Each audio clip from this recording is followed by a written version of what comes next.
What's happening, folks?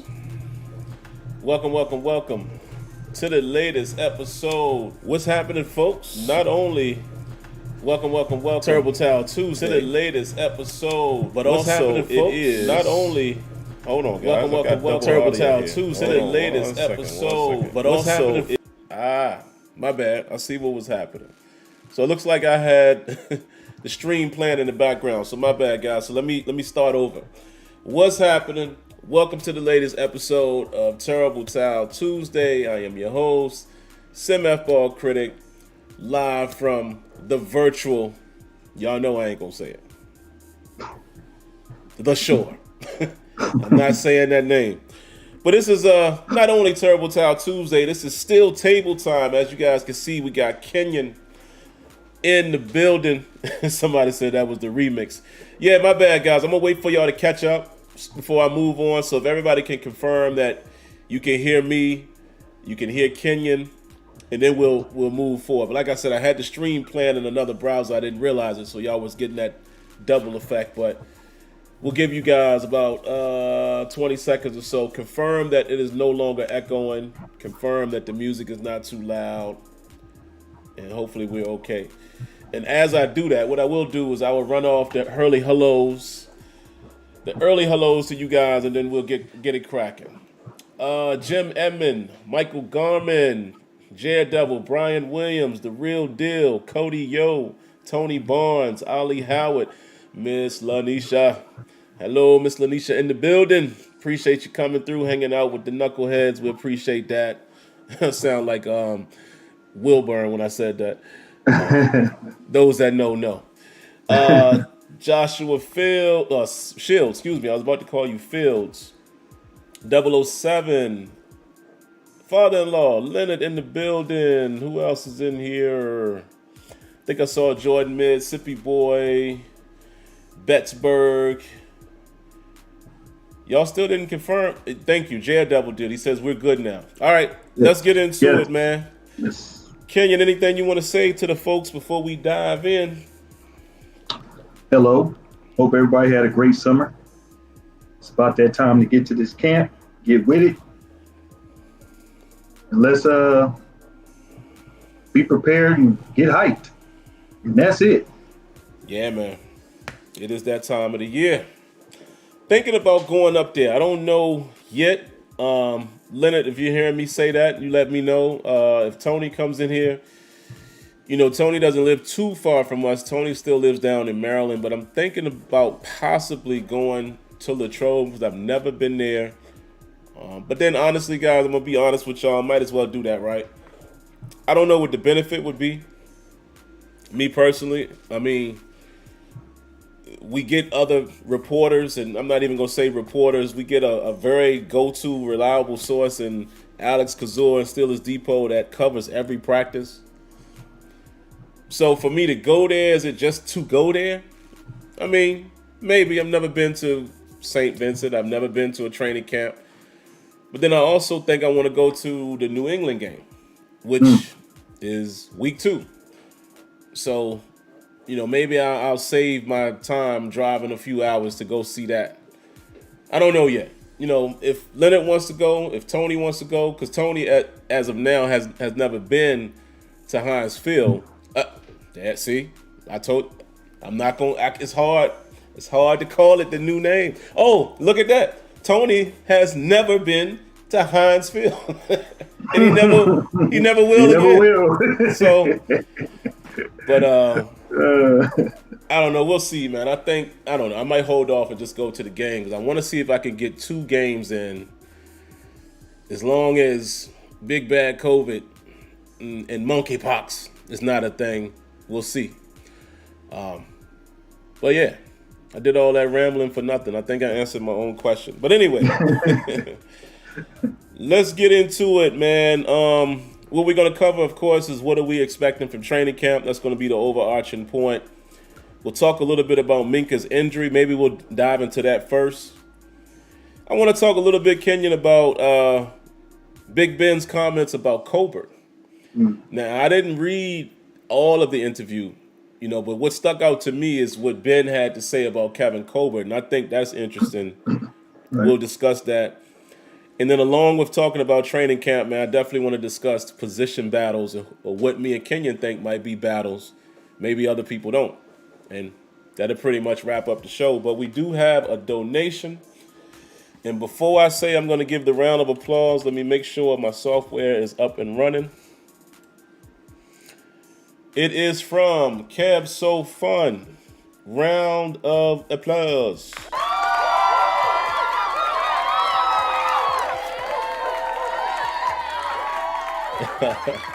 Kev said, "What's good, Sim and Scout Kenyon?" He says, "Sim, saw the vid from your trip. Looked like fun. And how confident are you in the running back room?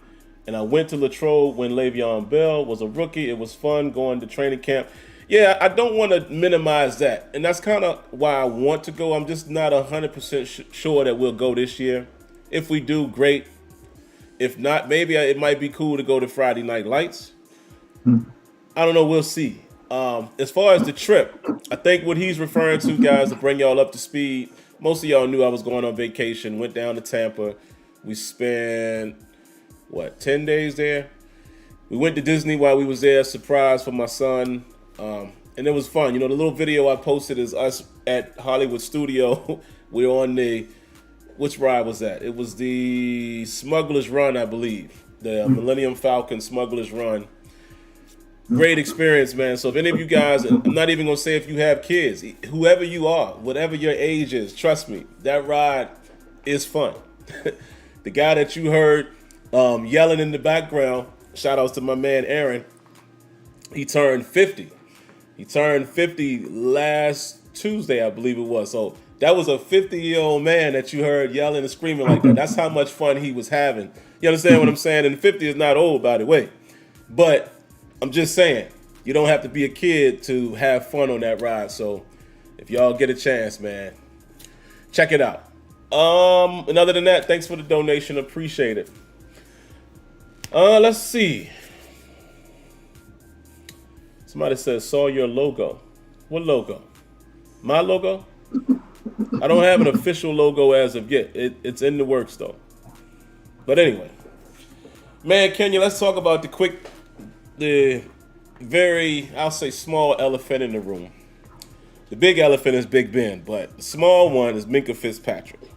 For those of you who have not heard, apparently Minkah was on vacation. Mike Tomlin described it as he fell off of a bike. I've seen the jokes flying already. I've seen memes already. Minkah on a bike with a helmet on, all kinds of craziness. Listen, they said it's a wrist injury.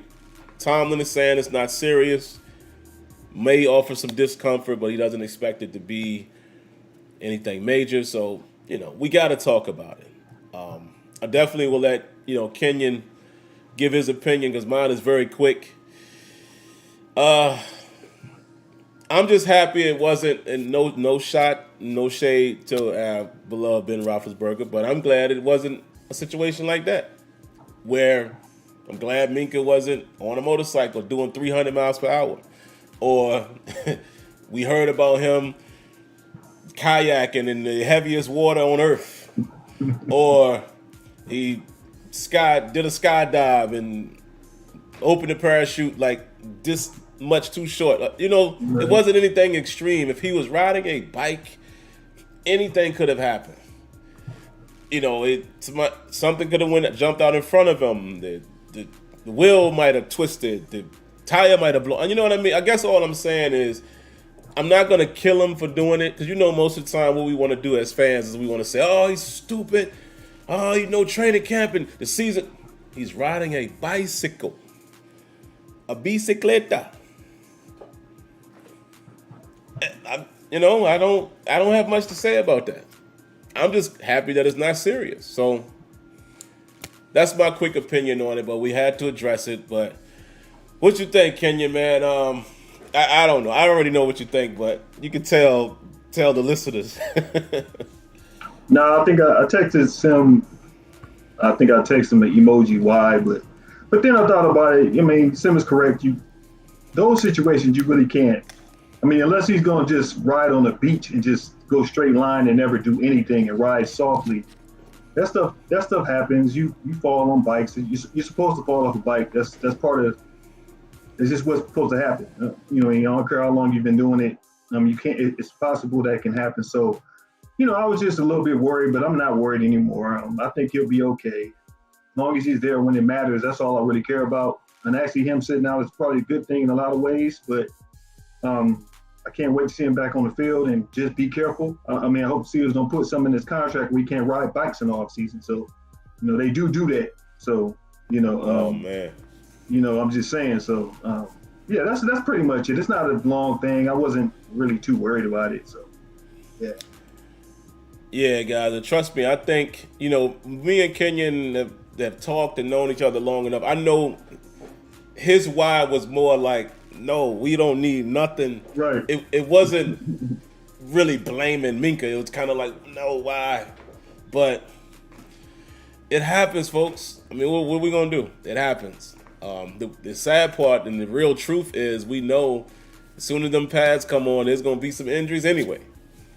All we can do is just hope and pray that there's nothing, significant and nobody is missing no real time. And if any little minor thing is going to happen, let it happen now. Minkah will be just fine. Yep.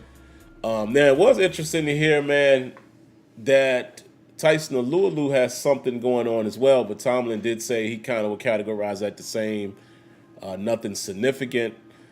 I'm trying to think of what else I heard. Kenyon. He kind of talked about Ogunjobi. I don't know if he went into detail with that because I was kind of skimming through it, as I was getting ready for the show. But I am curious to know where he is in his process. Knowing that he's coming off an injury, and Kenyon pointed out a few weeks ago, failed physical. That's why he didn't get the original contract that I believe the Bears was giving him. Yeah. So I am a little concerned. Not in a negative way, but I'm concerned, just wondering where he is in his process, especially seeing them signing that dude. And I didn't even realize that. What was the dude, Costin? Oh yeah, from USFL. Yep. So they're signing. They're still signing defensive linemen. So I'm just curious to see, what his health is, and hopefully there's no setbacks in training camp, and that'll turn out to be a pretty good signing. So. That's all I got on that. Yeah, I'm not really worried about him either, but I think a lot of people are. One of the narratives that you hear a lot from Steelers fans is, "Oh man, we're gonna be without Tuitt." And I always tell people, I caution them and try to remind them, we've been without Tuitt. Like I don't. Yeah. This narrative that like it's gonna be a change. I'm like they've already been doing that. They've been doing that a year and a half. So like I don't see the issue. I think that I like how they'll probably move O around on the defensive line. I think I'm gonna like that. I don't think he's necessarily.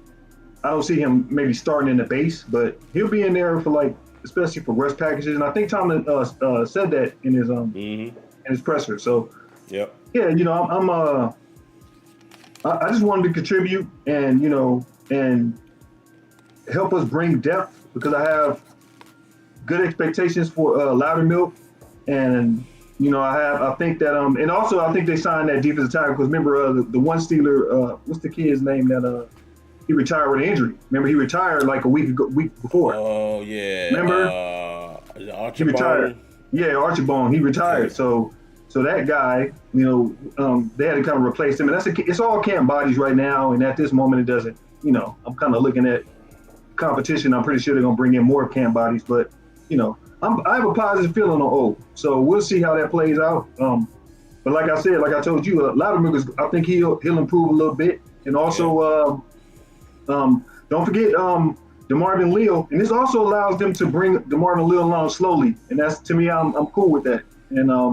And maybe you could contribute in sub packages because I think that's basically where you'll see DeMarvin Leal, and it'll be interesting to see what he does in the preseason. I think I really have my eye on DeMarvin Leal, Loudermilk in the preseason. I want to see if they, how they play during that period of time. So, yeah, that's all I got on O. But I have positive thoughts on O. You know what I mean? Yeah, man. I mean, if you've just watched his play since he's been in the league, I think he can do some things for us. And that does sound like a pretty decent versatile rush. When you think about him and Cam inside, and Highsmith, and of course TJ on the outside. So I'm curious, man, and that will allow, I believe, guys like Alu to sometimes play in nickel. So we'll have a good rotation there, like you said, Leal and Loudermilk. I mean, you don't want to get overly biased, but if these dudes just turn out to be decent, we got a nice little rotation that happened in there. Of eligible guys who will be able to help out. So with a little sneaky depth. Yeah. It's kind of sneaky. It's kind of it's like sneaky depth. And I kind of like that. It's not, I like what they've kind of done. And I guess, when the draft came along, we were looking at that pick with DeMar Leal, and people were questioning and this and that. And I was like, you got to remember, the kid was a 5-star coming out of high school. He was a All-American. He was if you watch him on film, he's undersized, but I didn't know he was weighing what he weighed, and for him to be like 300 pounds now, that's a positive thing because he has a nice little skill rush set, especially in the box. He can get to the quarterback. So it'll be interesting to see his progression. I'm really looking forward to seeing his progression, and as well as Loudermilk, because I think Loudermilk is somebody I don't think we really knew about like that. And I mean, as much as I scout players, and even me and Sim might look at players, we kind of didn't notice him like that. So it's always good. It just shows you the depth of scouting. And, I guess if we were getting paid, we would know these players because we'd be in it like that. So, right. I feel positive about it. And I kind of want to see how this plays out. Man, as I even just look at the roster, who you forget about, and this is a dude who had played decent in some games last year. I keep forgetting about Wormley. Yeah. So it's almost like now here comes some position battles that I won't even thinking about. Like, who makes it? Who sticks? Because they only keep but so many D linemen. So now it's kind of like we can play that game. So we can play that game. So I look at it like this: Alua and nose tackle. I'm just talking base. Yeah. Alua and nose tackle. Cam, Wormley. When we go nickel, Cam and Bo. With Wormley being a rotation guy in those settings, and Leal, if he plays well, being able to get a couple of snaps there. That's how I will look at it. Because I don't think Loudermilk is like a nickel 3-4 guy, rushing guy. He's kind of a, But Wormley is versatile. He can do both. So that's how I will look at it today. See, just that quick, I forgot that fast about base and not having to it. Right. Somebody has to be that DN. So, yeah, that opens up a spot right there. Yeah. And Wormley has been playing to his position. Mm-hmm. So that, to me, that's why I feel like he has the lead. So to me, in base, Wormley can play that. If you really look at it, he played well at the end of the season. So I don't think I think they want to use like snaps. Give him snaps here and there. Give him snaps here and there. I don't think you want him in your base. And what you have to realize, the Steelers won't be in base a lot. They'll be in base sometimes, but they'll be more mainly in nickel. So they'll get equal amount of snaps. And when you have that many players and you can rotate them all, that just keeps everybody fresh. You know what I mean? Now, outside linebacker is a whole different discussion. But, yeah, as far as that goes, yeah. I'm cool with it. All right, I see my man Lagoon Tours Bahamas says Loudermilk is going to shine big this year. Let's see. Yep. Hopefully so. All right, man, the other elephant, and I'm gonna actually throw it to Kenyon first, man, because I'm curious to hear his thoughts. We haven't really even talked about it. Big Ben Roethlisberger, folks. And before we even go down to him and Kevin Colbert comments and how things possibly ended, well, he said it. Here's a question that I got for the chat. why is it that some of y'all have your love affair is so deep with Ben that you can't even see that it is time to move on in terms of on the field? I don't get it. I don't get it. I see some of the tweets and I always laugh and, because I know some of it is probably a part of their back and forth.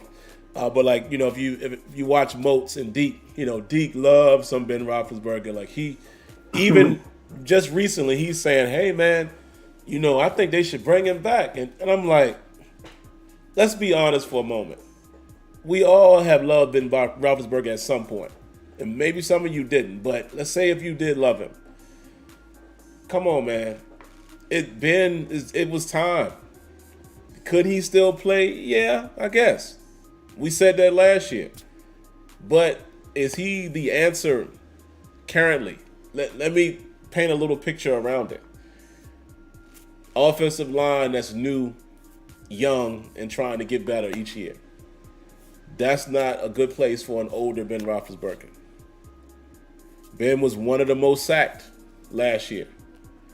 Ben had to get the ball out quick, not only because of the line, but also, he's not as mobile anymore. Can't make guys miss the way he wants to, could. He was favoring one leg. And I mean, it's just, no. Why do we feel like we could get over the hump right now with this day and age as Ben Roethlisberger? I just don't. I know you love him. I know some of y'all, that's the most recent quarterback that you have ever known. I get it. But time changes. Eras change. It's time to get with the times. Okay, you don't want to talk about a Lamar Jackson and his skill set or a Kyler Murray and the way they run. Well, let's talk about dudes like Josh Allen, Joe Burrow, Justin Herbert, who I think is going to end up being one of the best. Yes. Agreed. That boy bad. Agreed. And he's still climbing. We got to get with the times, man. I'm sorry. It's the new day. We have to get. Maybe Kenny Pickett isn't it. I don't know. But I think it is time for at least somebody cut from the mold of a Mitch Trubisky. Now, whether you like Trubisky or not, I'm just saying, go look at him in the Chicago days. We at least need that type of quarterback in today's NFL. That can run, can move, will sling it. I'm sorry, folks. I just don't understand what the love affair is, Kenyon, like where they just won't let him go. Like, come on, man. I don't get it. I think it's that he won. I think when you win rings, rings give you a lot of credit. And you know that. You win some rings, you get some credit, and yeah. Those people, the people that didn't see Terry Bradshaw, didn't see that Steelers team, that's their Terry Bradshaw. To them, you know what I mean? A person like myself, I'll age myself. I got to see, I was a kid. I got to see, the Steelers. You know what I mean? I saw both quarterbacks. I saw Mark Malone. I saw Bobby Brister. I saw Neil McDonald. I seen all of them. I seen all those cats. So I know what it's like to not have a franchise quarterback with the Steelers and to grow up with one. So I've seen both. I've seen the good and the bad. And I think people will cling on to that person that's won for them, especially if that person has stayed with them. But as I always tell people, they're all flawed. And even Ben, let's have a real conversation. Ben might have been done 4 years before this, which is what I've stated before. He was done 4 years before this, but I think those people still believed he could pull a rabbit out of a hat. And it's almost like you neglect the games where you want to get rid of them. Like I always tell people, like, yeah, you don't want to talk about the Jacksonville game where he threw 5 picks. You want to have that conversation. You don't want to talk about the games where you couldn't throw it deep and make the simple throws. And maybe it's just eras, or maybe it's just a younger generation that will give certain players more excuses. Like you see that a lot. Like it's always, well, if I'd have had this, I'd have been all right. It's always an if and a but. You know what I mean? It's not it's not what you actually did. You know what I mean? Which to me, that's all I care about. What did you actually do? If you didn't do it, shut up. If you did do it, you know what I mean? I don't want to hear it because nobody wants to hear that. And I think you hear that a lot with a lot of people in this era. And I think that's how they feel about Ben. But let's be real. The writing was on the wall. They actually brought Matt Canada in. That was a transition. And really, what really held the Steelers back was, and you can say this, and you can say respect, is probably Mr. Rooney, because he was really the only person in the room that was advocating for Ben to come back. Yeah. I think Tomlin was ready to move because Tomlin saw the tea leaves. He saw it. He knew it. Colbert saw it, and I think in a lot of ways, it kind of hurt Pittsburgh.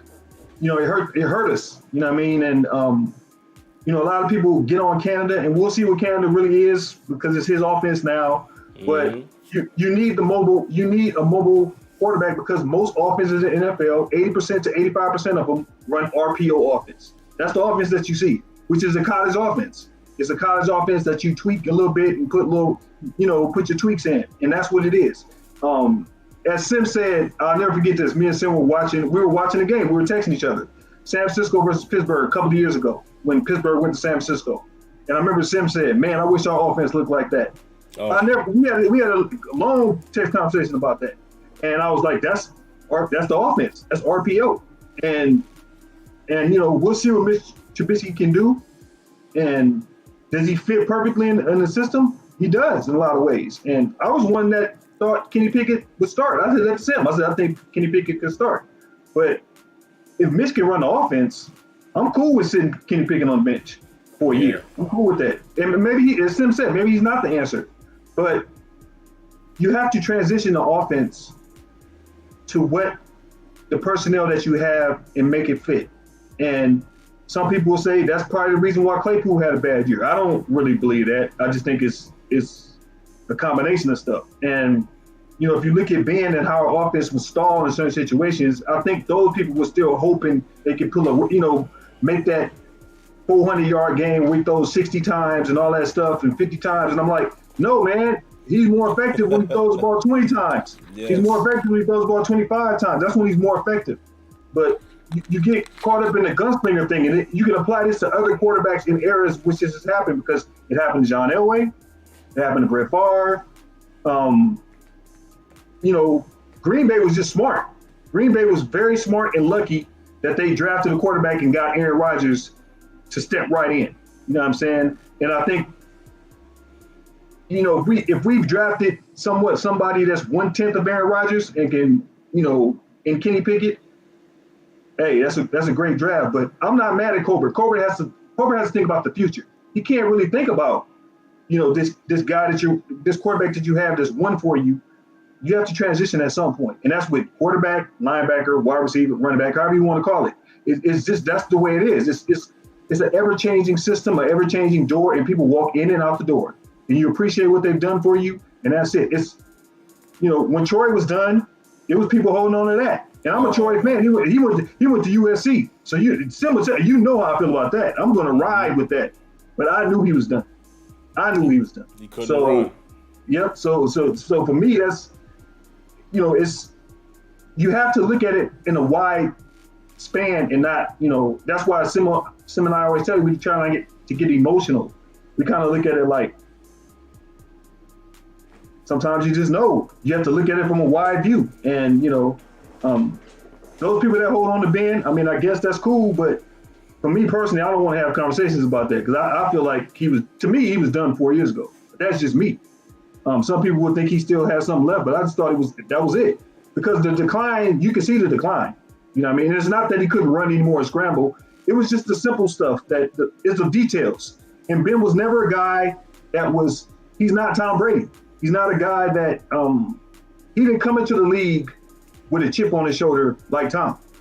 And I think that's where people get it messed up with. They say, why can't he be like Tom? He's not cut like that. Some people are just not cut. They're not cut the same way. You are all humans, but everybody's cut a different way. And Tom Brady is cut more he's more cut in a Michael Jordan mentality. Yeah. Like I'm going to be, detailed. More of a Kobe. It's all about the work. It's all about the work. I mean, you see quarterbacks now. You see Kyler Murray you see what they do with Kyler Murray the other day. My man not studying. My man studying video games more than he is football. And he's in the NFL. So that just tells you exactly how it is. So you know what I mean? And they got to make provisions in the contract to get him to come into the study room. Come on, man. That's ridiculous. So, but that's where we are. So, I love Ben. He'll be a Hall of Famer. I'll cheer him on. I'm pretty sure we'll all cheer him on. But his comments, to me, him talking now, it doesn't mean anything because he's always been passive aggressive. So, he's never taken the heat because he doesn't want that smoke like that. He's never been that type of person. He's always been, he's more behind the scenes. He'll tell you, but he's not gonna tell you to your face. You know what I mean? And Ben had habits that I'm pretty sure people didn't like. But as I said earlier, when you win 2 Super Bowls, that gives you the credit to walk around the campus and walk around the organization. And as long as he had Mr. Rooney on his side, he was straight. But I'm pretty sure Tomlin and Colbert was probably telling Mr. Rooney, hey man, look, it's about that time. And if they'd have done that 4 years earlier, no telling what the Steelers would have been. I would have taken the losing season if I could have got Trevor Lawrence. If I could have got, you know what I mean? I'm just saying, you know what I mean? If you want to have a discussion, if I could have got, Trey Lance or somebody like that. Herbert, Justin Herbert, you know what I mean? Or Sim's favorite, the boy in Kansas City that's killing everybody. You know what I mean? So, don't say that. I'm just saying. I just try that perspective, and I appreciate Ben, and we appreciate Ben. But look, it's been over for a minute. Come on, man. And him talking now does nothing for me. It's like, Listen, guys, I'm not trashing him. I'm just saying, like, I put it to you like this, and this is no way of me trying to judge Ben or we all human. We all do what we do. We all make our decisions, yada, yada, yada. But the kind of cloth that I'm cut from, I'm not even saying any of that in no interview. At this point. What does it solve? You ain't trying to, and that's one thing that I heard Arthur Moat say that I agree with. He said, look, Ben want to play, what's stopping him? That's true. He could come play right now if he want to go play somewhere, or even if he came to the Steelers and said, look, I want to come out of retirement, I'll take the minimum, I just want to compete. They might do it. So it's kind of like, what's the point? And it's been, y'all know I've been saying this for a few years now. Remember, I used to come on here and say, man, I don't like how he be throwing dudes under the bus in the interviews. That's just been Ben's MO.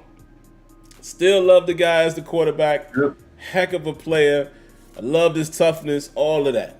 I loved when he was playing Ben ball, all of that. But we just telling it like it is. I feel like him saying that about Colbert, come on, man. Like, and I'm not saying Colbert is perfect, but let's think about what we're talking about here. We're talking about him saying, a general manager saying, it might be time. A head coach feeling the same way, but also saying, but if he wants to come back, Tomlin was kind of right in the middle, according to how Ben said. Right. And then the owner falling in love and just saying, no, you can play as long as you want. We've heard him say that plenty of times. But what was really wrong with what Colbert said? And to me, Ben comes off salty, like he's mad. And it's like, come on, man. Kevin Colbert ain't the type of throw you out with the bathwater type of dude. Right. So why even paint that narrative? I don't get that. I don't get that. And it's also set up, Colbert that's his job. I don't think people, that's his job to evaluate for now and the future. And I'm pretty sure, as you said, Tomlin was more kind of in the middle because that was the guy who got him 2 rings. But it's almost like, look, man, we're not making those throws anymore. I mean, our games have to really be our defense keeping us in the game, and then we get lucky and get good field position. And how many drives have we seen in the last 3 years where we can't score in the red zone? And as Sim talked about a couple of times in the past about, the Killer B era, look, it's just the Steelers won 2 Super Bowls. I know a lot of people feel like they should have won more, but as I've told Sim and I will tell you guys, they weren't the dominant team of that decade. No, they wasn't. It's just the reality. You had one guy that you could not beat, and the time we did get to the Super Bowl, he was hurt.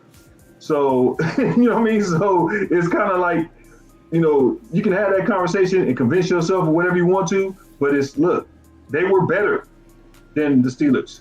And the one year I thought the Steelers were better than them, they didn't get it done. And I'll refer you to another Ben situation where Ben threw the 97-yard pick to Rodney Harrison in the playoffs. Yeah. And he ran it back. So these are the things I'm talking about. But he was young then. You know, he was young when he did that. So, you know, I always look at it like they told Troy it's time to retire. The organization, essentially, they did it to Hines Ward. I know Ben's not an idiot. I'm pretty sure he's seeing that what they're doing. They're trying to help you retire gracefully with a separate Steelers package. They'd be like, you know, in 5 years we can bring you back to the Hall of Fame. We make the Hall of Honor. It's all good. You'll always be a Steeler. But look, they know they're not like Belichick, where Belichick would release you 2 years. Like when he feel like your prime is over, he's getting you out of there. And you know, and Belichick ran into the same situation with Tom Brady. Now Tom Brady proved him wrong because he's still playing. But look, they're looking at it from I got to think about the next guy. And is that wrong? Because you can't live in that way. You kind of know when it's time to move on. So, you know, it's. I guess I wish people would just look at the past as a template for your future of what they've done with past great Steeler players. Yeah. That's it. That's my final thought of it.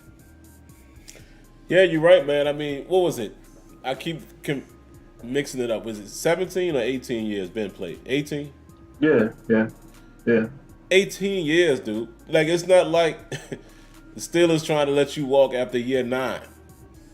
You know, but again, as a former athlete, I mean, I ain't even gonna say former. When you're an athlete, you always an athlete. You always feel like you can get out there and go play something, right? I get it. You know, you've been doing this since Pop Warner. Mm-hmm. You know, you went to college, you went to the NFL, you won Super Bowls, you're on arguably one of the best, and this is not Steelers bias, ask the NFL, one of the best organizations in the league. I mean, of course you're going to hang on to that. What else have you done for 38 years or whatever? Well, not of your life. Yeah, right. Of your life. Yeah. Most of your life. I get it, but it definitely comes a time where, you know, it's time. That's why I give credit to people like, this ain't easy to do. My hat is always off to dudes like Calvin Johnson, Barry Sanders, them cats who walked away at 30. Like, when they still had a lot left in the tank, it was like, nah, I'm cool. Gotta appreciate that. That takes a real man to do that, man. You know, like. Yeah, because Calvin Johnson leaving was a shock. Barry Sanders leaving was a bigger shock. I mean, if you want to even go deeper, remember Jim Brown left at 28. You know what I mean? He was arguably the best player in NFL history. You know what I mean? And he left.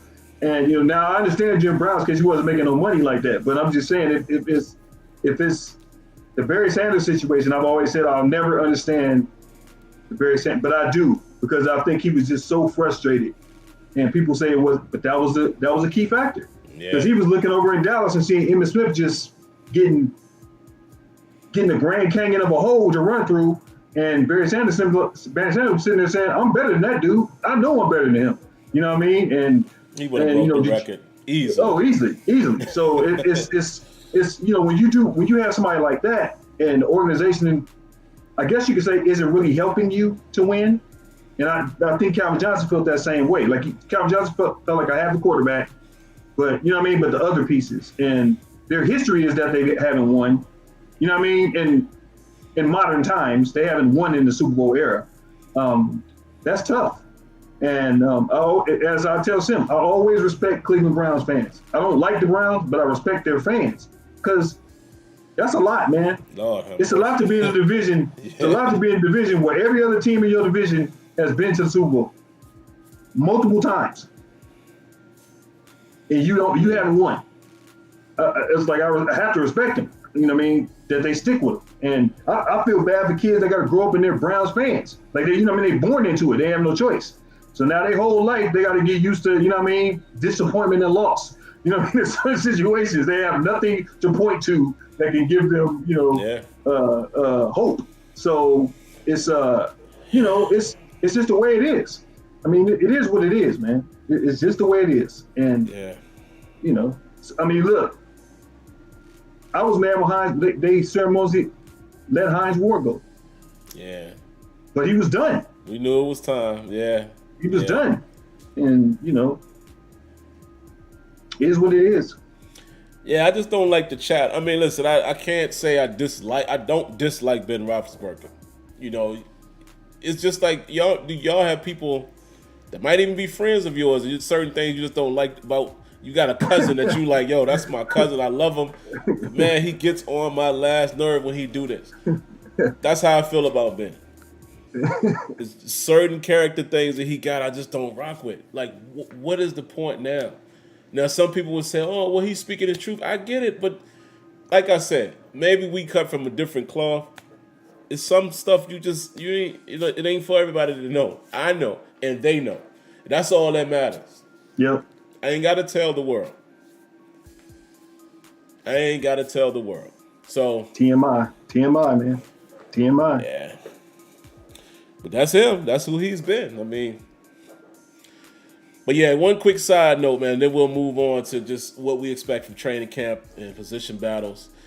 Just speaking of the Barry Sanders thing, I'm going to say selfishly that hurt me when he retired, man, because it's not that I dislike Emmitt Smith. I did not want Emmitt Smith to have the rushing title.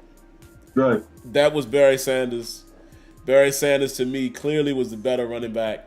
And again, this ain't a shot at Emmitt, but Emmitt was. Let me clear this up too. Emmitt was how can I say this? The slowest running back. What about LeBron? Let me see. It might be. What I'm saying is that Emmitt Smith was a LeBron James in this sense, where a lot of stuff was set up for him to really succeed in a lot of situations, and he never had to deal with the grind. He doesn't like Barry Sanders came into the league. He had to deal with guys getting in the backfield 4 or 5 yards, and he got to make 2 cuts. You know what I mean, just to get back to the line of scrimmage. Ooh. So that's the analogy I use. I use it like that to say, and it's no slight to LeBron. I'm just telling you that's how it is because you see how people react under pressure, and you see how people react when the lights get bright, and that's what I mean. Like it's almost like you have to, as somebody once told me, I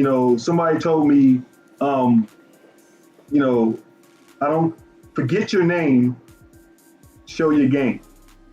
And that was something that was taught to me, and similar, I played basketball, you know what I mean? So that's what they were taught me at a very young age. It's like all that stuff that you're talking means nothing. You have to show me what you're doing. And, the grown men separate themselves from the kids on the basketball court. Mm-hmm. And everybody knows this. It's just like football, same thing. You know what I mean? And like Emmitt was essentially a system running back. He's great. He was great in the system. He was a perfect fit for that system. But he wasn't a guy that if you got penetration, he was going to make 2 dudes miss.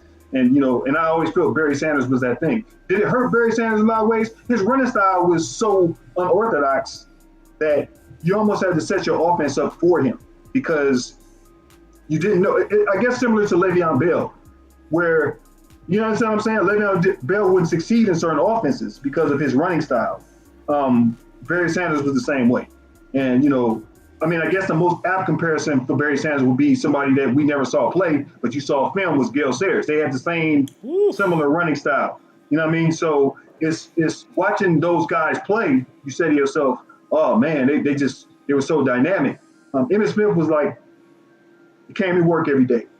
you get you 125 every day. The offensive line he had the best offense. You could argue that's one of the top 5 offensive line in the history of NFL. That Dallas Cowboys, that run, that Super Bowls, the Super Bowls, yes, of all time.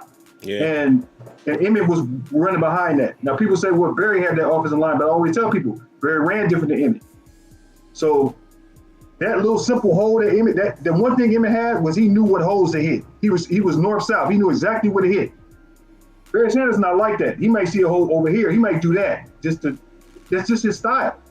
And so yeah, man. I think Barry was the most dynamic. Ooh, he was just gifted. But Emmett was. That's why I use that analogy because he just I don't know about Emmett like that. You know what I mean? And when we have conversations about the greatest running backs of all time, do you put Emmett in your top 5? Just have a regular conversation. Do you ever put Emmitt Smith in your top 5 of greatest running backs of all time? There you go. Man, that LeBron, it's somebody I saw on my vacation. You two having a conversation would be interesting because he might even be watching this. He worships LeBron. Oh, okay. To him, and this is a conversation for another day, but to him it's LeBron over Mike. I mean, so I would love to have y'all talk, but you got to what I was gonna say about Emmett when you talked about him hitting the hole. He was the slowest, fastest running back I've ever seen. Yep. And what I mean by that is, man, Emmett hit that hole like that. Like boom. His first step, he was through there. Yeah. He wasn't fast. The dude was not fast in open field. But Emmett gonna get to that hole and he's out. But I just, Barry was my dude, man. I just hate it. And I can't hate on Emmett because, again, yeah, he had the greatest line, but he still achieved it. Yeah. I just did not want him to have that title over Barry Sanders, man. It hurt me when Barry walked away because I knew he would have got it the very next season. And probably if he would have stayed in the league as long as Emmett, he could have stayed ahead of Emmett. Yeah. Yeah. It is what it is. Yeah. And if you ever want to have that conversation, with your boy and LeBron, that's easy work. Man, that's a good one. That's easy work. That's easy work though. So if you ever want to let that happen, it's easy for that. He's easy. I always tell people the harder conversation is Kobe. I always tell people the harder conversation for me is Kobe. It's not him. It's Kobe. So if you ever want to get that, and I just tell the truth, and they'll try to as I said, it'll be ifs and buts. Well, if this happened, it's like it's so easy, but for him, it's just that's not hard, man. I'm in LA. That's not even hard, man. You know what I'm saying? It's funny. That's easy work. That's not hard, bro. Honestly, my older brother kind of leaned towards. Like I said, I don't want to derail this guy because this is still a talk. But he kind of leans. His leaning towards Bron, when he puts him in one of the greatest categories, is different than a lot of other people. So I think if you were to hear my older brother explain where he's coming from, you could be like, you know what? Right. I see how you got there.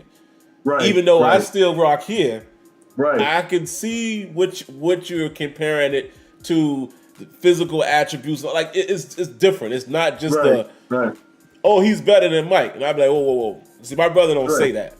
Right. He don't say that. But right. All right, man. Let's move on. Man, what are we expecting out of training camp? The biggest position battles. And I didn't write any of this down, guys. We in Kenya to just freestyle for the next several minutes here. I think we got one interesting one brewing that got a little interesting today with the signing of Jeremy. Is it Nichols or Mick Nichols? Mick Nichols. Yeah. Who is the number 2 and number 3 running back? Who is that going to be when the season starts? I don't know if Benny Snell is necessarily safe anymore. At one time, I thought he was, but I don't know. Now, let me say this before I, throw it to you. Snell might be safe to land at least the 3rd spot. I don't think he gets bumped all the way out because I don't think a Justin Durant or the Warren kid or Nick, I don't think they push Snell off the roster because of special team capability. But I think the number 2 The first guy off the bench to spell Najee is up for debate. It's up for grabs. I don't know who. I really don't know who's going to win that spot. Don't know. You think it'll still be Snell, or do you think somebody else actually has an opportunity to be utilized a little more than Snell off the bench? The only reason I would say Snell would be 2 right now is because, as you said, it's just his value is. He's not, he brings a lot of value to that team right now because of the special team aspect of what he does and all that stuff. But as you said, if you sub him out and you put in Snell for Najee, they're similar backs, but just Najee's just better than them. Right. So the question becomes: do you want a similar back, a similar pounded back, or do you want, McNichols? McNichols is more of a shifty, but he's in that same type of way. And the wild card is McFarland. If Anthony McFarland is Anthony McFarland like he was in college, and the problem is he's never been that in the NFL. But if he can show that, then McFarland can get some of those snaps and as a changeup back, because McFarland is a true changeup back. And the rookie, the kid from Duke, he's McFarland, but he's like a little bit taller, and he may get a shot. A little bit bigger, he may get a shot. So that's going to be an interesting battle. But I would say, as of today, as of before pre-camp, before camp starts, I would put Snell at 2. McNichols got to work his way up, and I'll probably have McFarland 3, the Rook 4. Then McNichols, it'll take him about a week and a half. He might get some snaps depending on what happens. So we'll see. I mean, I don't know how much McNichols has. He's always been a journeyman. He's from LA. He played in the Snoop Dogg's. I didn't know that. Yeah, he played in Snoop Dogg's, league when he was a kid. So I think that it's going to be interesting to see. But as of today, yes, Sam, I would have to agree it would be Snell. I mean, it's his value. He's going to make the team.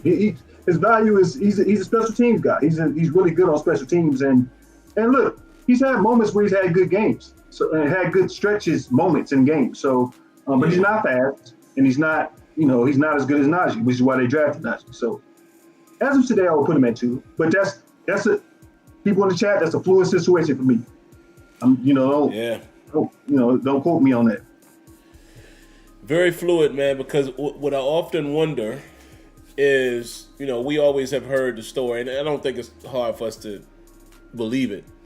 Tomlin likes more of a bell cow type of guy. The Steelers prefer the bigger, thicker type of backs. Just look at the guys we've drafted over the years. Again, just giving a nod to Steelers Depot when they do what the Steelers look for. That running back thing, especially in draft time, it always fits. But then it makes me wonder, what does Canada like? We know Canada has some history with McFarland. Does Canada like a shifty guy, speedster type of dude that he can use opposite of Najee? Or what if we finally do see some 2 running back sets and you want to, put Najee out, make him a receiver and put the speed dude in the back, Right. So it makes me wonder what's he looking for. So in gadget, the gadget type of guys. Yeah, That's why I'm thinking, even if Snell is quote unquote the number 2, I wonder who's going to be utilized more opposite of Najee. And I have a feeling it's going to be one of the shiftier guys. And like Kenya said, that's a fluid list. I don't know. I mean, obviously McFarland, if he got his stuff together, he's probably going to get the nod over those dudes because he's been there. But kind of liked what I saw out of Durant from the little, few games that I watched, his capability. And, I remember seeing McNichols when he was with the Titans. I can't say I know his overall game, but, he does some things. I don't think the Warren dude has a chance, though. Just my opinion. I have not watched any film on him. I'm just going off of metrics. 5'8". Oh, wait. He's only 215. I thought one of those running backs was a big dude. Didn't they pick up somebody? I thought No, I'm trying. Wait, there's six backs right now. Yeah, there's he's only 5'8", 215, which is not big, but that's like a pretty solid dude. But it's Warren, Snell, McNichols, McFarland, Harris, and Durant.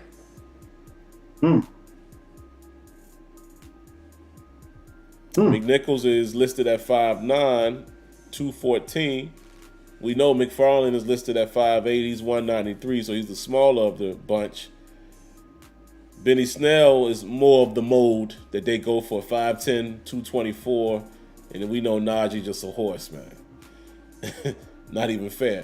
And the Durant dude is 6'1". They got him listed at 195. And, of course, all of these weights and things will change by the time they get through camp. But, yeah, I mean, I guess it's unfair for me to discount Warren because I haven't seen not a lick of film on him. I just don't. I feel like it's going to be tough because I think, as we already know with the team, backup running backs, backup linebackers are going to have to play special teams. Benny Snell has already been doing it and doing it pretty well. Doing well. So you can argue he's the best special team player on the special teams. I mean, him and Watt might be the two standouts of special teams.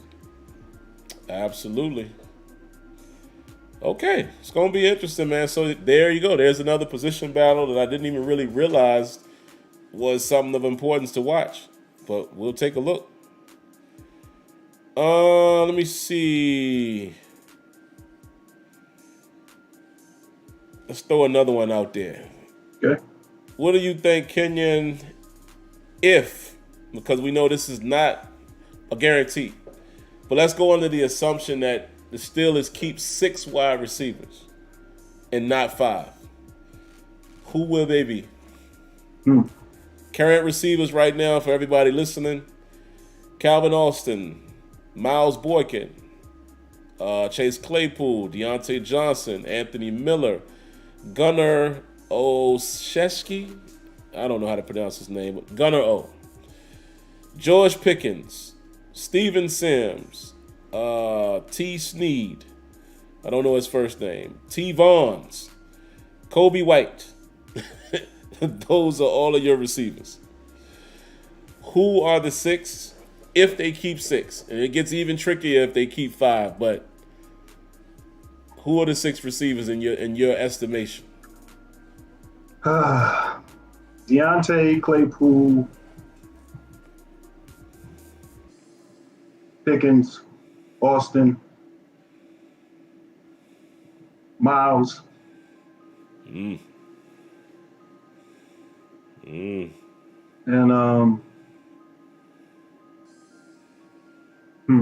Anthony. Yeah, see, that's where it's tricky. Because I think the position battle, if we had it our way, we would put Claypool in the slot most of the time. Yep. Let me ask you a question. When you play Madden, do you put him in the slot? You better believe it. Let me tell you right now. You got Jordan Pickens as a two wide receiver. I'm going to tell y'all right now, for you guys who play in my league, y'all going to see, I'm going to have some 4 receiver sets. Y'all going to see Claypool in the slot. I had him in the slot the whole time in the beta. That's where he's staying. Then I bring your boy Austin in for some trickery every now and then. But I don't know if the Steelers are going to do that. So I guess the position battle, quote unquote, is the bona fide slot receiver. Can it be Anthony Miller? Are they going to start Austin right out the gate? I mean, I like that we have a lot of different pieces that we can rotate. I doubt they do this, but they could get cute if they wanted to. And they could put Pickens sometimes at X and put Deontay inside. That'll throw off some planning by the defensive coordinator, especially if you got – imagine if you got the number 1 corner following him. Move him to slot. Put Pickens out there. Or Austin on a fly. Now what's up? That's a matchup nightmare, just like that. By just switching people around. Now, have we seen Deontay in the slot? Not really. But I'm just saying, if you want to get cute with it and all that position flexibility, it's a lot of stuff we could do. But I'm just talking about, 9 times out of 10, if we're in 11 personnel, who the slot guy would be. Right. I think there is a little bit of a battle there. Is Claypool even going to want to go in there? Claypool might still be gunning to be number 2 on the outside, opposite of Deontay. So it's interesting. We don't really know, how he feels, but is there some type of position battle at slot, man? Can Anthony Miller hang on? Yeah, I think Calvin Austin might see some snaps because you really can't replicate that speed. Yep. I mean, he's faster than Ray. I mean, you see when he gets the ball in the open field, he's a monster. He's a beast. And I agree with you, that slot battle is going to be interesting because I do believe the Steelers might use Claypool in the slot during the regular season. But you can put Deontay there, even though Deontay says he's not comfortable there. For me, with Claypool, it's all about separation and keeping his feet and actually playing to his height, being 6'4". And with Calvin Austin, I just kind of want to wait and see what he does. I'm kind of excited to see him get the ball in certain situations, and they may use him in, all kinds of ways, especially with that offense. Canada likes those types of guys that can run that speed, those speed draws and all those plays of motion draw. He likes all that stuff. So in an RPO offense, hey, I like what he may be able to do, and I agree with you with Anthony. Look, we haven't seen him play for us, really. So I'm not counting him out. I actually think it's up for grabs. But if you're asking me my 6 today, that's who I'm rolling with. And somebody can step up, but that's the guys I see making the squad. So, I mean, actually, the question is, who do you think? Who are your 6? Is your 6 similar to mine, or are you going with somebody else? Yeah, man, and I will answer that in 2 seconds. Round of applause to Kev So Fun for another donation. Appreciate you.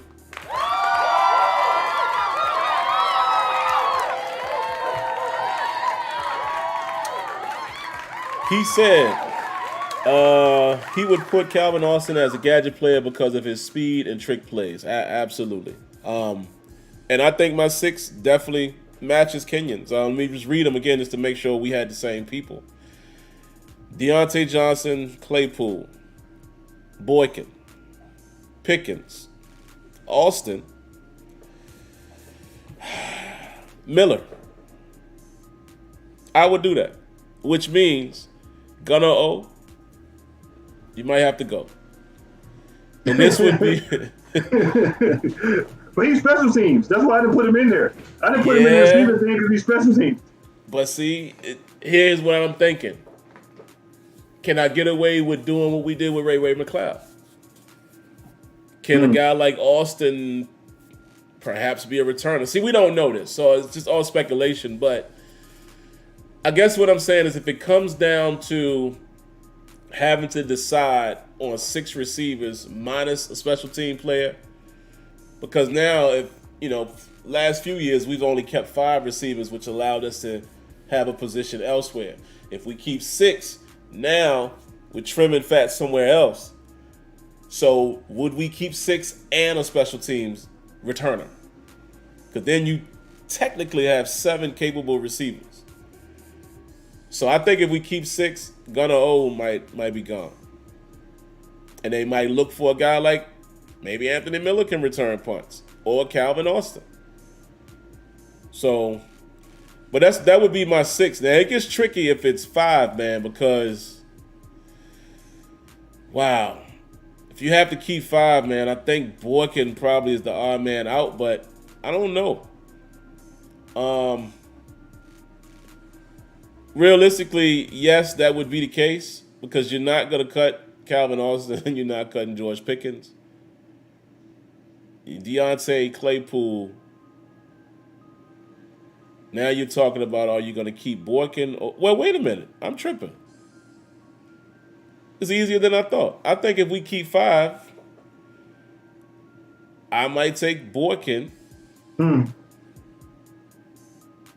All right, hold on. Let me take Madden brain off now. I just like the potential of Boykin, his size, man. You know, I'm just imagining having him and Claypool. We ain't gonna do this, but again, Canada might surprise us because usually when we spread out, Freiermuth is gonna be a part of that. I agree. But could you imagine? Go ahead. Would they use Cam? What about Cam's brother? Oh yeah, see him too. See, I'm forgetting him. Man, we got some trickery, man. We really got some tricky formations we could throw out there. But just imagine, like I said, Freiermuth is going to be in the fold most of the time. But what if we have a 2x2 package? And imagine the matchup nightmare that you could put out there if you have Deontay at X and you have, let's say, Calvin Austin. No, Deontay. Wow, this is scary. Deontay on the outside, Pickens on the outside, and you move Claypool and Boykin on the inside in a 2x2 set. Dog. Oh my god. I just thought about what you just said. Oh my god, that's kind of crazy. I'm gonna say it again for the people in the back. Again, this is possible. 2x2. Deontay Johnson on the far left. George Pickens on the far right. The two inside guys is Claypool and Miles Boykin. Cover that. What you gonna do with Claypool and Boykin in the middle of the field with that size advantage? Oh my god. And that's why, it's, again, I'm not an NFL coach or nothing like that, but it's weird when I look at the roster and I just think of the possibility. Who knows if Canada will even do anything like that? But like Kenyon alluded to earlier, when you talk about how I liked teams like San Fran and even New England with Josh McDaniels, they throw those crazy things at you like that. They'll throw a wonky formation out there or a difference in personnel that just completely changes everything the defensive coordinator wants to do. And that's why I would keep Boykin if he's showing up because all right, I'll flip it on us. Throw that against our defense and who covering them? Oof. On our own team. who was going to line up and cover the middle of the field with Claypool and Boykin? I mean, one of them running an over route, the other one running down the seam. Who knows what we're doing on the outside? Come on, man. Oh my God. Man. That could get nasty. No, it could too. It will get nasty if they're running and all. Because you have to also factor this in. Mitch Trubisky can run. Yep. So now you have to deal with that. As I said, it's similar to San Francisco with Jimmy Garoppolo, but Mitch Trubisky is a better athlete than Jimmy Garoppolo. So let me tell you something. I'm just saying. Yeah, a few late nights. In that scenario, Freiermuth wouldn't be a tight end. Not in a 2x2. Well, wait, hold on. Am I tripping? 4 receivers, 5 linemen. Yeah. Freiermuth wouldn't be out there in that particular scenario. He wouldn't be out there. The only way you could get him out there is if you're doing, 5 receivers set, 2 on one side, trips on the other, no back. You'd have to go empty. But that's why I brought up Hayward. Yeah. Because Hayward at Michigan State, they was just splitting him out and just let him be a mismatch against a linebacker. Oh, but it's all predicating him on winning the team and making the team. But I'm saying to you. Ooh. You could even line him up in the backfield. Right.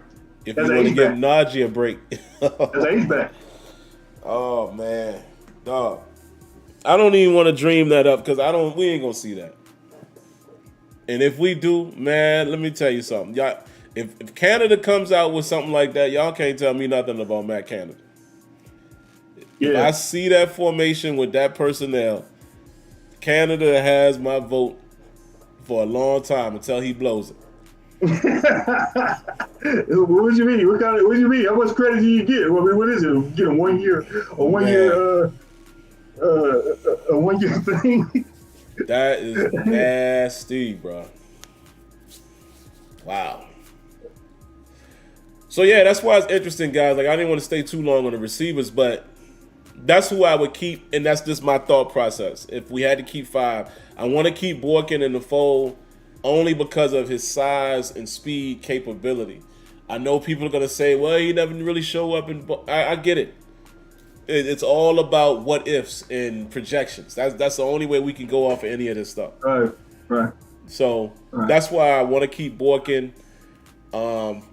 Anthony Miller, to me, I think you can get the same play out of Calvin Austin. You know, and maybe even a little better because he plays on the outside. Yeah. So yeah. I want to keep Borkin. Definitely do. And who knows? I think him and Claypool might feed off of each other being, former college roommates. Not roommates, but teammates. Yeah. And I actually like Borkin better than Claypool coming out of college. Mm-hmm. I guess the next position would be offensive line. If you can start with that. Oh man. I don't think there's any battles really happening other than, let me see, who we got? Left to right from what we know last year. Dan Moore. Yep. Dotson. Yes. The only battle that could happen, which I hope it's not a battle, no disrespect, but I'm hoping Mason Cole is going to be the center. Not saying he's so much better than Kendrick Green. I don't know. But let's try somebody else. Unless Kendrick Green has made a drastic turnaround. So then other than that, I don't think there's a battle at right guard. Obviously, it's going to be Daniels. And I think Chooks has right tackle locked up. There may be some situation where there's a battle at left guard between Dotson and Kendrick Green. Maybe. Right. But yeah, that's the battle to me. Yeah. Because I think they're just gonna let Kendrick Green battle it out for that position with Dotson. And look, we like Dotson coming out, but let's have a real conversation. Kendrick Green, that's like a natural position for him. Yeah, and it is. Dotson didn't have a great year. Now some people say it's injury, and okay, I'll give you injury, but that's going to be a battle. And if Kendrick Green can, at worst, Kendrick Green can be a rotational guy where he can play both positions, where it's left guard or right guard and center if you need him, if you had to use him. But he can be that guy. But hey, if he can outplay Dotson, I'm all for that. I think more competition is better. So if you beat him out, hey, so be it. So I'm with you with the line. I think to me that's the battle. That's the thing I'm really going to be watching. Green and Dotson. Those are the two I'm going to be watching. That's the one. Somebody just said, few late nights says, what about center? It's going to be Mason Cole. At least you would expect that. Me personally, again, I'm not Kevin Colbert. I'm not Omar Khan. I'm not bringing in a free agent center to sit. Or I'm not bringing, to me, my free agent isn't the guy at that point of free agency. Early on in free agency, I'm not bringing in a guy that I'm expecting to have to fight for a starting role. No way. Especially at line. We know we need to fix the line. So if I brought a center and I brought a guard in, that says to me, I want these dudes to play those positions. That's why I'm not considering Kendrick Green at center. Could happen, but no. I think it's Mason Cole and left guard. We'll see. I mean, because listen, Kendrick Green does have the attitude. Yeah. So if maybe not snapping the ball makes him a better blocker and can stand his ground more, you never know. He might be a dog at left guard. Yeah. So. And that was his natural. That's what he did in Illinois. So. But I think we're cool with that. Is that the whole offense we've done? Well, Yeah. we didn't do I mean, quarterbacks, quarterback. but nah, I'm gonna Look, just say man. it. Mitch is gonna start, man. Right. Yeah. Yeah. Like, so here's the question: does Kenny Pickett overtake The reindeer. does Kenny Pickett overtake everybody's favorite draft pick, our boy Mason Rudolph? Does he overtake him for the 2 spot? Does he beat him out for the 2 spot in camp? Or did it just make him 3 and just let him marinate for a minute and get into the system and then use him? I mean, I do believe I'll see Kenny Pickett this year. I just don't know when. Yeah, that's the thing. I think he overtakes him. Mainly because I think Pickett is going to get more opportunity. I would hope so. Yeah, I think we're going to see a lot of Kenny Pickett. But, I mean, I don't want to rush it either. Pickett, what if he's not ready? I mean,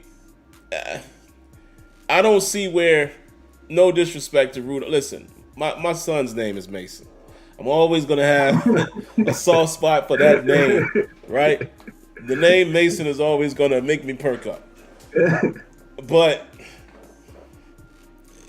if Pickett can't be, based off of his college career, if he can't be what Mason Rudolph has been, right. It's going to be sad, man.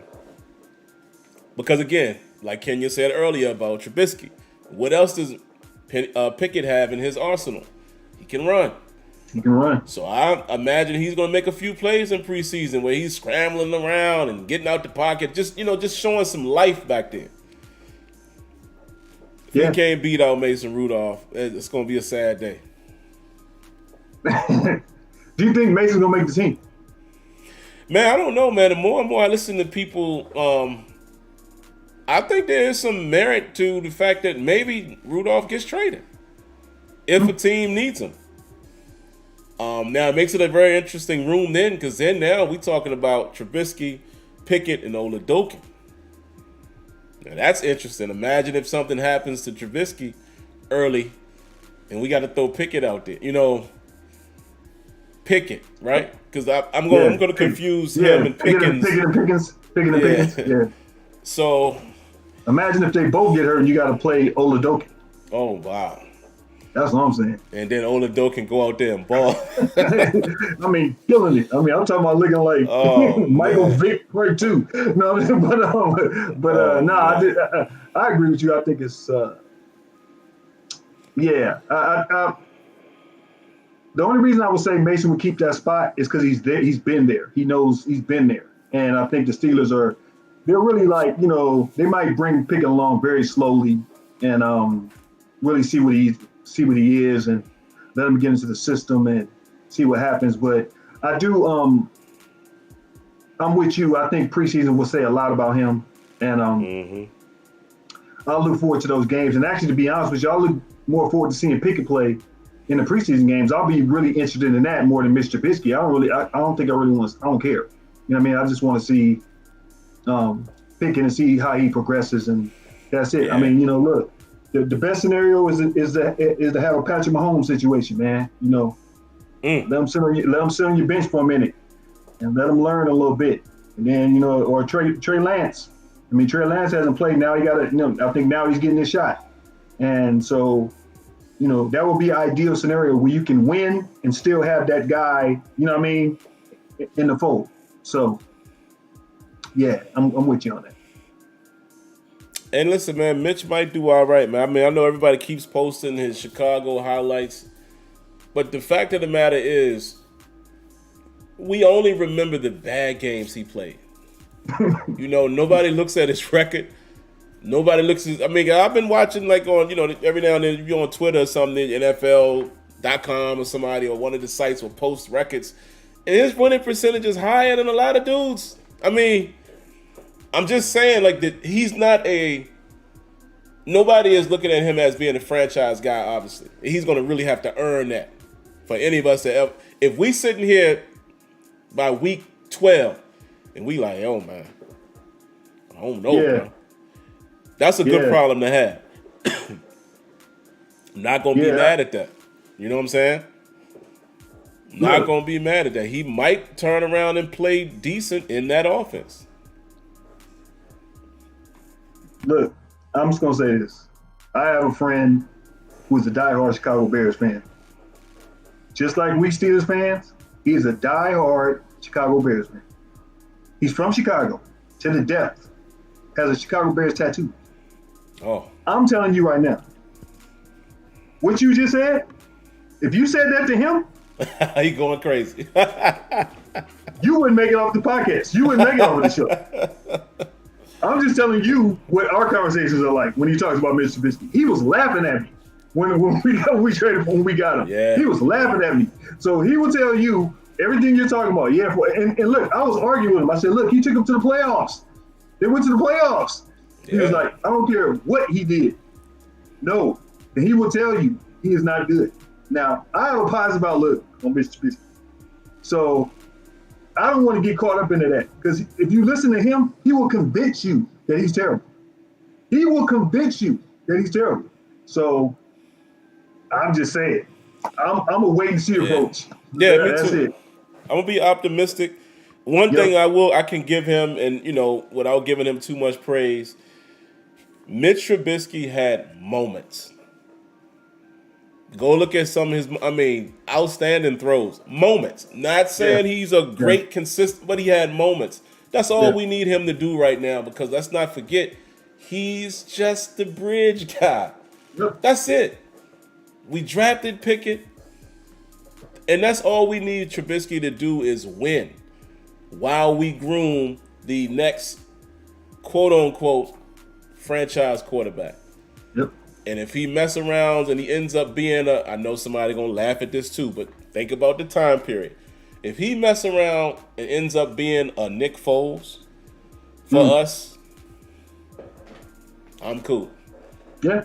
The Eagles, Nick Foles, when he came in, and two times. 2 times. At Philly. Both times at Philly. Yep. That's all we need from him.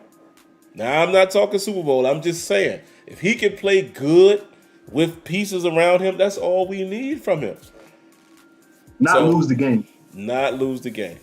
Let him not be the reason why we're losing. And if he can do that, I'm cool with how this period goes until Pickett is ready and he takes over. I agree. I agree. Let's see. Defensively, man. We did the line. You can go. Where you want to go? Linebackers or defensive backs? Probably DBs. I don't think there's a whole lot of position battle happening at linebacker. I mean, we already know who the edge rushers are going to be. What about the depth? Yeah, I was about to say, who's going to be first off the bench? Number 3, who knows? It might mess around and be one of them D-line dudes that they put on the edge to rush. Who knows? Because who is it? Avery? And we got Tuska. And you got what's the other kid, man? Your boy, your train Cam Darling. Skipper. Tuzar. Not too excited about that guy. So, you think the Steelers might add another pass rusher for the season starts? I think what is the percentage? What is the percentage of that for you? I have a percentage in my head. What is yours?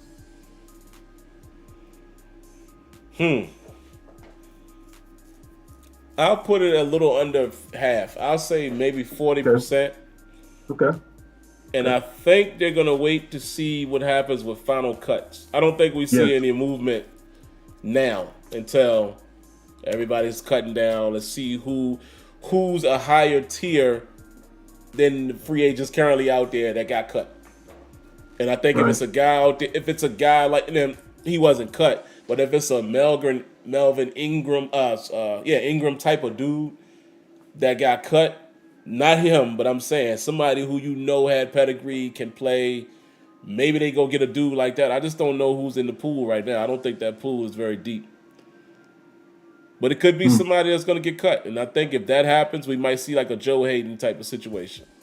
Right. I would probably say I'm at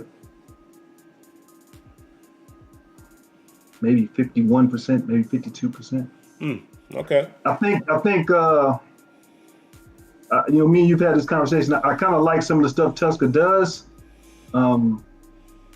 If you watch him in games, he just wasn't finishing. But at the end of the season, he started to finish. He got the sack. I saw a little progression. I kind of liked it. Avery, journeyman, but he might fit. And Skipper, Skipper is the example of why you don't get all excited during training camp. And he is my poster boy for that. Like, when people start talking about players and saying, oh, this guy is killing in training camp, I always say, it's training camp, man. I don't know, I don't know what you want me to say. I can't get too excited about that. He played well for us. I always remember the show where Sim was, he went off when Skipper was gone. We got rid of Skipper. I remember the text I got from me, Sim, and Tony, and he was like, yo, man, he was hot. And so, it's an interesting thing. We'll see if Tuzar Skipper, maybe it's a James Harrison situation. Look, man, James Harrison got cut by us twice. You know what I mean? So, maybe it's one of those situations he can develop. The knock on him is that he didn't play special teams, and he's playing special teams now. So, we're going to see if he gets a clean slate. And if he can be what he kind of showed, more power to him. We'll take it, yeah. I am sketchy. I am very worried about our depth behind TJ and Highsmith. I will say that. It don't look good, bro. Nah. And if I'm being honest, rolling right on to the next position, DBs. I don't know if there's a battle. As I look through this, here's the question I have. Obviously, we know more than likely Akello, Levi Wallace, and Cam Sutton will be on the field together in sub-nickel situations. I would prefer it to be Cam Sutton inside, not because I have so much confidence in Wallace. It's just that I think Cam plays better inside. Question mark, though, is Akello as advertised for the last 6 games of the season? No. Don't know. I didn't watch enough of Buffalo to really know what Levi Wallace is on a down-by-down basis. So it's kind of like, let's see what he got. I've heard his name. I've seen him play against us. I've seen him get some interceptions, but I don't know his skill set. Like, I know it's cheating by me saying this person's name because obviously I knew him in college and everything. But you don't have to be a Rams fan or a Jaguar fan to know what Jalen Ramsey do. Everybody know that. So what I'm saying is Levi Wallace, his play didn't transcend to me having to know about him to where I'm like, yo, that dude is nasty. Right. I don't know. He might be.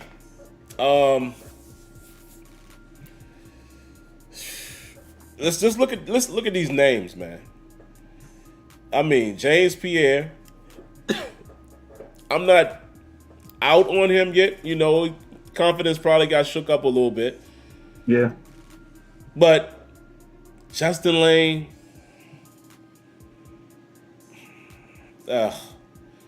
Chris Steele, who Kenya knows about. He's a rookie trying to make it. The Platel guy, another rookie trying to make it. Stevens. But my real question where I was going before I got sidetracked, how are we going to play this nickel position? Is it going to be like last year? Or for the last couple years, you guys remember when all of a sudden Mike Hilton was coming in for more rundowns, and when we're going to blitz, and then here comes Sutton, and he comes in when we're expecting to cover the pass. You saw last year, where every now and then we'd bring in Marlette to blitz or play the run, and then later on in the season we switched back to Cam Sutton in the slot. How are we playing that this year? Is guys like Casey going to get an opportunity? I don't know. So I'm not gonna say there's a position battle, but what I'm looking to see is who's gonna carve out a solidified role as the all-time nickel corner, or also who's gonna be playing in dime situations. Because I don't think you cannot play Trey Norwood. Trey Norwood was doing some decent things last year out of the dime. How does Casey factor into that? Do we got any plans for Carl Joseph? Like, it's a whole lot of questions I got in the secondary that I can't wait for training camp to possibly, answer some questions. But all in all, as I throw it here to Kenyon, I'm going to be honest with y'all and say I'm not overjoyed by secondary as a whole. I mean, of course, Minkah is Minkah. But I'm not. It's an unknown for me a little bit. I need to see these guys play. I need to see Wallace, Sutton, and Okello play consistently, together. So I could see, what kind of camaraderie do they have, or how's the styles matching. Y'all remember last year when Cam Sutton was on the outside? It didn't take long for us to start being like, hey man, I don't know if that's it. We need to move him back inside. Thank God Witherspoon perked up later in the season and we could do that. But I'm not feeling overjoyed by the secondary. And I know, we can't have all the cakes and eat them too. I mean, you can't have studs in every position. But on the low, I think our secondary is one of the weakest points right now, only because it's kind of unknown. Maybe not. But right now, if we're being honest, we don't know what Wallace is or isn't completely. We don't know if Okello Witherspoon is going to keep riding off of the momentum where he earned his contract. We know a little more about Cam Sutton on the inside. And we don't know how our dime situation looks, who the dime backer is as well. Oh, wait. Miles Jack. I just answered my question. He's going to be the dime backer. Yeah. Probably more so than Devin Bush. Oh, wait a minute. That's a battle right there. Who wearing the green dot? Oh, that's easy. Oh, Miles Jack. Miles Jack? Okay. Yeah. They're gonna let Devin Bush just roam free. And I'm not as down on the secondary as you are. I actually fear more of the outside linebackers depth than I do the cornerbacks. Because I feel like Okello, I agree with you. Okello has to do it for a whole year. He has to do it. He has to build on what he did. 6 games is not enough. That's just a sample size. Wallace, Steelers wouldn't win after him if they didn't think he could start for them. Right. Cam Sutton is like you say, he's like a Ginsu knife. He can do whatever you want, Swiss Army knife, as well as Trey Norwood. They both can do the same things. And if Trey Norwood is improved, one thing Trey Norwood has, he has playmaking ability. And so, if I agree with you, he will be in the dime a lot. I think you may see Okello, and I'm with you. I just Cam Sutton starting on one side, on the outside I don't like it. I would hope that Wallace and Okello would take those positions and force Cam Sutton. I mean, because essentially when they play nickel, it's 3 starting cornerbacks. It's basically 3 starting cornerbacks. Right. And you have that. And then as far as Casey's versatile. And Casey's a little bit more experienced in the Norwood, and you might see him in the nickel situation, and you might be able to bring down Edmonds in the box, and you might be able to, do that. Switch to free safeties and have Minka play, roam around and do all that stuff. And the depth on the DBs, I'm not as worried about as much as I am, as you said, those outside linebackers, those rush ends. Because after you get past those 2 big ones, it's like, come on, man. It's if this was last year we had, what we had, it'd be different, but we don't. We have like more of a youth type movement or journeyman type movement. And so I'm a little bit less worried about the DBs like that. I know what Edmonds is going to do. He's not going to do anything to technically hurt us. He's kind of always in position. He just hasn't been with maybe, I guess, people would have thought he would have been coming out of college. And that's fine. Every draft pick is not going to be a super stud, and it's hard to get two safeties that are studs on the same team that do that. And so I'm cool with Edmonds. Just a 1 year. This is kind of like a 1 year prove it deal.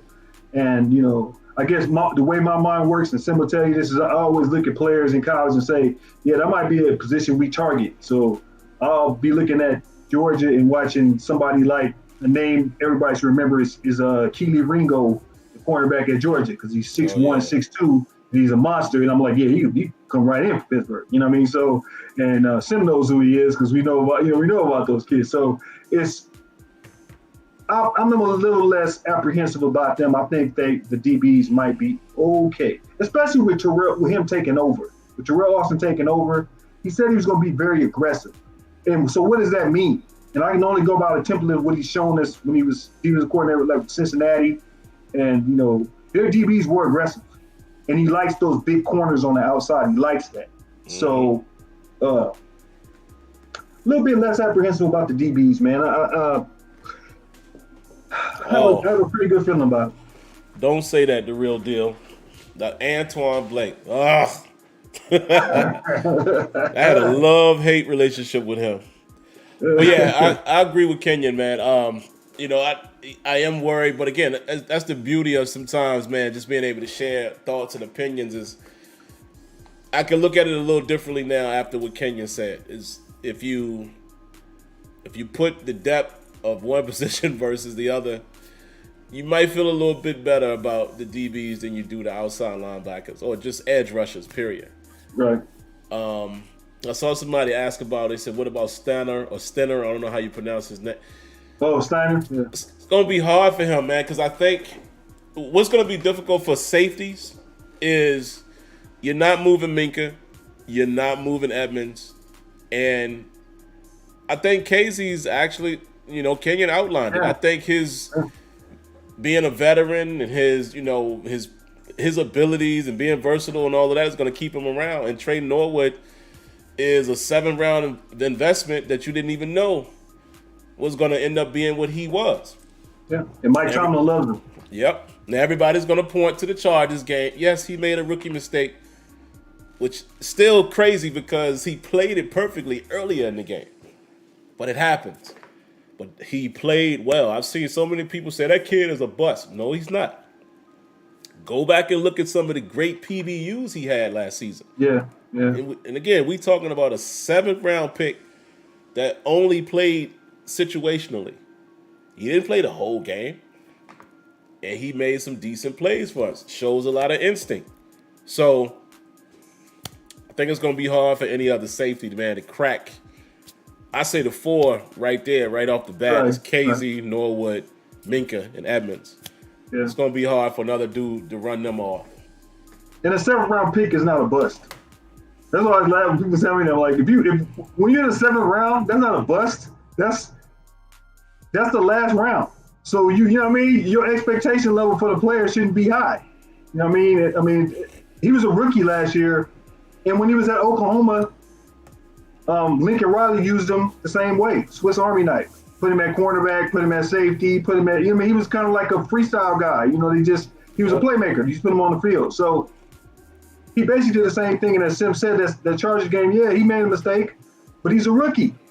It's called a rookie mistake. Do you learn from the process and learn from the mistake? Do you? Yeah, Now he's not overly speedy or super fast, and you don't want him trying to track down people because he can't catch them. But positionally, if he can keep doing what he's doing, he has a shot. But I think that's why they brought in Casey, because Casey essentially is a more seasoned version of Trey Norwood. He can do all that, but he's more seasoned. So, I'm cool with that. I do believe this is the last year that we will see Minkah and Edmonds together as a safety pair. Yeah. I do believe that next year in the 23 draft or in free agency, they will get a safety, a box guy that can, they will draft somebody or they'll get a free agent. You know what I mean? And it might be Casey still there. I think Casey's with a 2-year deal. So if he's still there, then But I think they're going to do that, and because I think they know what Edmonds is. I think we've seen what he is now. So, but I guess the only question I have left for you is, what are your expectations? And I've never asked you this question, for Devin Bush. See, because this is an interesting topic, because we knew how we felt about Bush. We've seen what Bush is now. It's been 3 years. It takes you 3 years to get a nice little viewpoint on a player. Mm-hmm. What is your expectation, and do you think he will play well? Do you think Spillane will take snaps from him? Because that's the thing people don't talk about. And do you agree? Do you think Merrill Hodge is crazy for saying Devin Bush is? Oh wow. You know what I mean? Yeah. Trash. Can't disrespect or discredit Hodge. I mean, he's an NFL player. He's an analyst. I think he was a little harsh though. I don't agree with everything he said, but my expectations really quick. And then we'll close out with this, guys. I got to run. Wife is a little under the weather, so I told her I would wrap up here in a few minutes. My expectations is we see a Devin Bush again that flies around. Okay. It's hard for me to say I expect him to be great because I know that injury did slow him down. We never saw him great. We saw a rookie that was flying around, making plays. We saw a second-year player up until he got hurt, looking like he's improving, but then it stopped. So I just want to see a jump from his rookie year where I can see that he knows the game better, and I want to see him back to flying around. Just get to your spots. Don't be so timid and tentative. That's what I'm expecting from him. The bonus will be is that we come back and we like, yo, Devin Bush is balling. But I'm not going to say I expect that because it's been so up and down. I just want him to get back to playing like Devin Bush. Playing with your instincts and playing fast. That's all I expect. And I think, wherever he lacks, I think Miles Jack is going to pick up the slack. So we could potentially have a decent combination in the middle, but he's going to have to, again, play fast, play with instincts. Those are my only expectations. Okay. Yeah, I agree with you on Devin Bush. I think there's always the wild card of Buddy Johnson. There's always Spillane. I think Bush, by not having the responsibility to call the defense because he's not really vocal like that, will only help him in the game. He doesn't have to think. He can just play. And, I equate it to how I used to feel about 48, but it's not the same. Like 48, I was out on 48 when I kind of saw what he was. I don't really have that same feeling about Devin Bush. I think he still he can play well. And this is really a prove-it year. Can he play well and Steelers say, we kind of want you back? Or would the Steelers say, your rookie contract's up? Mm-hmm. And, we're looking for somebody else. And I'm feeling really positive about Devin Bush. I'm going to the season on Bush, very positive. So people in the chat, I'm not calling him his number. I'm positive. He's Devin Bush. And I just want him to play well. So that's it. That's how I feel about it. And I think Miles Jack's going to be great because I've seen Miles Jack since college. He went to UCLA, so I saw him a lot. That's right. So yeah. I know what kind of player he is, and I know he still has a little bit left in the tank. And when he was at Jacksonville and he was healthy, you saw how dynamic he was. You know what I mean? So I'm feeling really positive about our linebacker, very athletic. And I'm really, really interested to see how Buddy Johnson has developed. And I really want to see that. So, because he could be a thumper and he could be somebody that could play well. So I'm feeling really positive about it. So, that's it. That's all I got. Yep, and just to finish up with the second part that I didn't answer, I'm going to go out on a limb and say no. Spillane doesn't take snaps from him. Okay. I think he's going to play well enough, inspired enough, flying around enough to where you can't deny him and Jack out there together. Okay. And if Spillane is taking snaps away from him, that's a serious problem because I'm just speculating that Miles Jack is going to be more the guy that they wanted Bush to be in terms of coverage. They're going to use Miles Jack more in covering tight end, such and such and such, which means Bush is going to be the dude to stop the run. Yep. Chase down screens and stuff like that. And if Spillane is taking snaps, wow.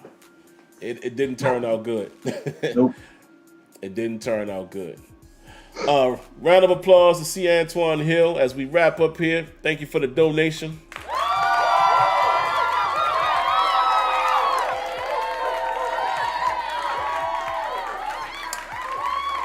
He says, Sim, speedy recovery to the wifey.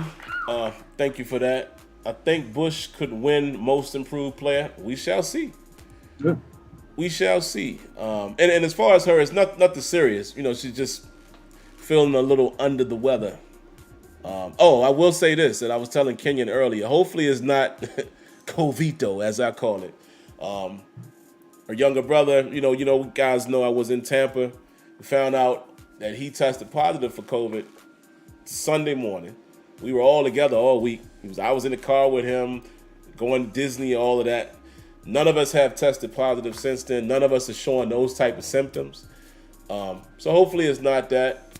So I don't know. We just living with this thing right now, man. It seems like it ain't going away. I know people who boosted 2 times and then got it again, and it's like, so good thing is, and most people that I've seen that have gotten COVID recently, they have it and they get on past it. It's not like they're sick or anything like that. Right.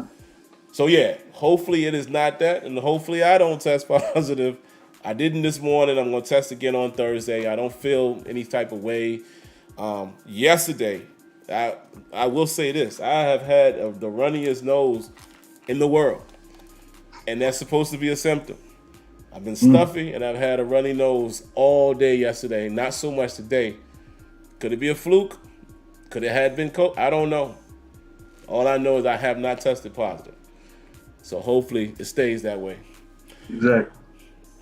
But anyway, guys, we're going to go ahead and get out of here, man. I don't even have time to kick it with my man after the show because I promised her I would wrap up by 9:30, and I'm 6 minutes late. But, of course, we appreciate everybody. We don't do that one day, people. One day, me and Sim will hook up in person. It will happen. It's part of our bucket list. I hope so. It's going to happen one day. And, you know, you don't see the Aries brothers together. It's going to be funny. But we got to do that. Yeah, it's you know, that's a bucket list thing now. You know what I mean? And, you know, I got to go to Colombia first. But oh Lord. All right. We got to go on that one. Man, oh man, let's not get myself in trouble. You know what I'm saying? Yes, please go do that, please. Tell me all about it. But all right, folks, we gonna holler at y'all, man. Appreciate y'all coming through, and look out, you know, throughout the week. If there's news that we hear, I'll jump on really quick. Just maybe even if it's recorded, just to give a little account of what we might have heard, what we didn't hear, blah blah blah blah blah. But football is back, and as far as Terrible Towel Tuesday, I shall return next Tuesday. Thanks for tuning in. I'm gonna put a little shameless plug out there. Go ahead and do that for me. Hit the like button, subscribe, cut on your notifications. God bless. Stay safe. Good night. Thank you for tuning in to Terrible Towel Tuesday. Peace.